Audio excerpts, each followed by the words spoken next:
It's notable that readers already know something about Curley's wife before we even meet her.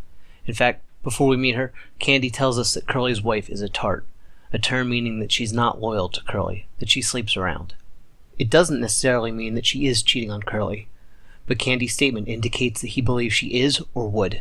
As evidence, Candy tells George that Curley's wife has been married only 2 weeks and she got the eye, that she is flirting with and sizing up other men.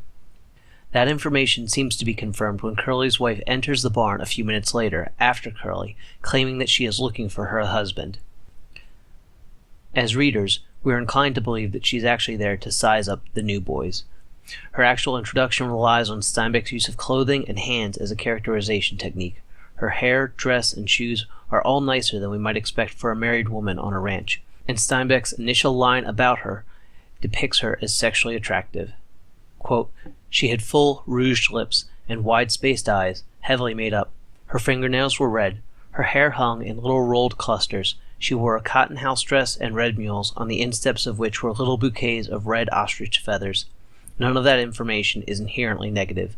The fact that Curley's wife is attractive and well made up could very well be a positive attribute for her character, especially in a place as hard and dirty as a ranch. However, we know she is a newly married woman, and already Candy has described Curley's wife's sexuality as a sign that she is a bad wife and not to be trusted. To be clear, her costuming in red is best understood as either a sign of lust or of danger, and the term mules is another term for high-heeled shoes, a return to the same symbol as the boss and Curley. She is above, or at least thinks she is above, others on the ranch. The high heels and cotton house dress tell us that she, like the boss and Curley, is not a laborer.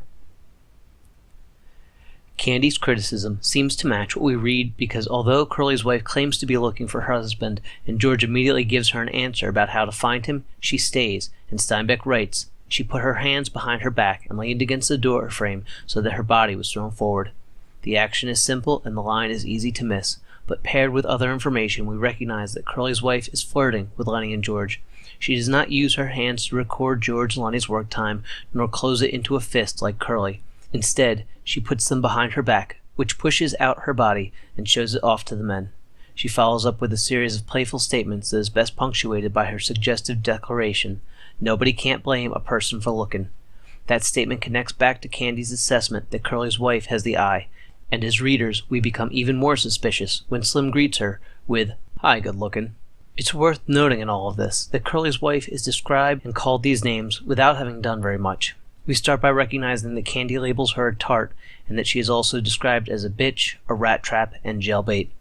Curley's wife may be a good spouse, but it's odd how quickly she is described with all those terms, yet never given a proper name herself. The rat trap and jailbait terms are particularly worrisome, given Lenny's almost immediate attraction to her and George's recognition that Lenny needs to stay away from her. As thoughtful readers, we think of the incident with the girl in weed that got them run out of town, and we wonder what will come.